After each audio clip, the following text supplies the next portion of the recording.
mga kalapati rito. Hindi mo pinupulutan yan. Ganda rito, malamig. Ganda ng view dito. Diba? Walang tatalon. Yung mga K-pop na dalaan. So ayan, mga old people talaga nandito. Tanda na, di ba? Pero malakas pa yan.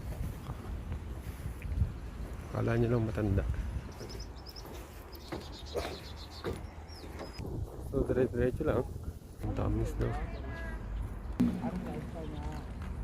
Nag-away ata sila. So dito. So dito siya. So mukhang exciting dito.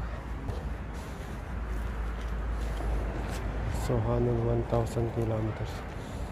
So doon ako pupunta sa Hanoi.